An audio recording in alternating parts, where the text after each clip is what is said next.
ছেলেটার সঙ্গে বলতে লেগেছে। ঠিক এমনই সময় ওই ছেলেটার মা বাপ মাথার ঘোড়ায় দাঁড়িয়ে রয়েছে।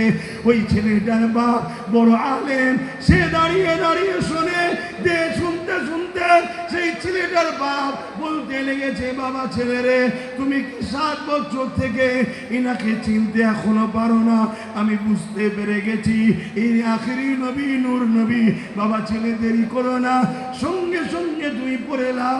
ওই ছেলেটা পড়তে লেগেছে লা ইলাহা ইল্লাল্লাহু মুহাম্মাদুর রাসূলুল্লাহ।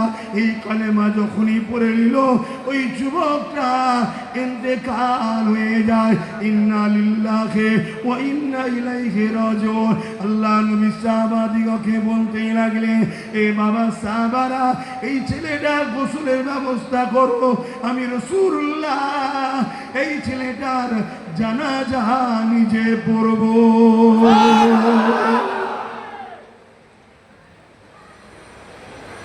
একটা ইহুদি ঘরে জন্ম লিয়া ছেলে, তার বাপ একজন ইহুদি আলেম। হুজুরের কথায় কলেমা পড়ল, রসুল বললেন জানাজার ব্যবস্থা করে জানাজা আমি পড়াবো। কত বড় সৌভাগ্যবান, বুঝতে পারছেন? বলুন এই ছেলেটার সৌভাগ্য কতটা হবে? খাজা হুজুরের থেকে বেশি না কম? কেন কেন বলে? কেন? কলেমা পড়েছে, সঙ্গে সঙ্গে ইন্তেকাল হয়ে গেল। না নামাজ পড়লো, না রোজা রাখলো, না হজ করলো, না দান করলো, কিছুই করার সময় পেল না। তারপরও এই ছেলেটার মাকাম খাজা হুজুরের থেকে বেশি বলছেন। কারণ কি?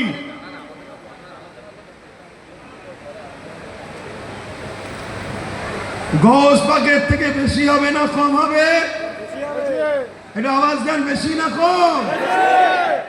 কেন? এই ছেলেটা নূর নবীকে দেখেছে, নূর নবীর হাত ধরে কলেমা পড়ে এখন সাহাবী হয়েছে। জোরে বলুন সুবহানাল্লাহ। তাহলে আমি যেটা বলতে চাইছি, নামাজ তো পড়তেই হবে, রোজা তো রাখতেই হবে, হজ তো করতেই হবে, এগুলো ডিউটি।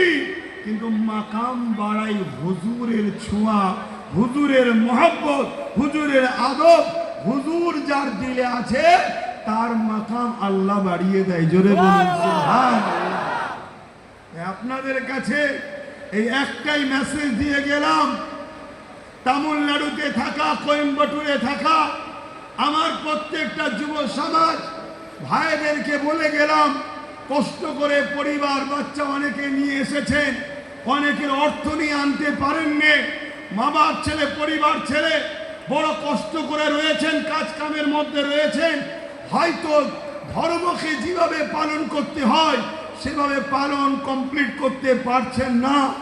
মানছি, বুঝতে পারছি, কিন্তু দুটো কথা মনে রাখবেন, আপনার জিন্দেগিতে ইসলামের উপকার যদি করতে নাও পারেন, ইসলামের ক্ষতি যেন আপনার দ্বারা না হয়ে যায়।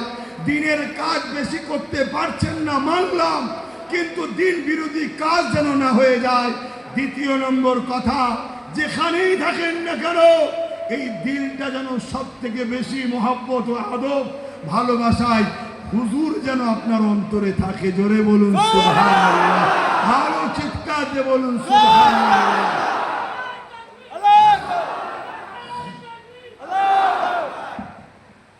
এটা আপনাকে পরিবর্তনও করে দেবে।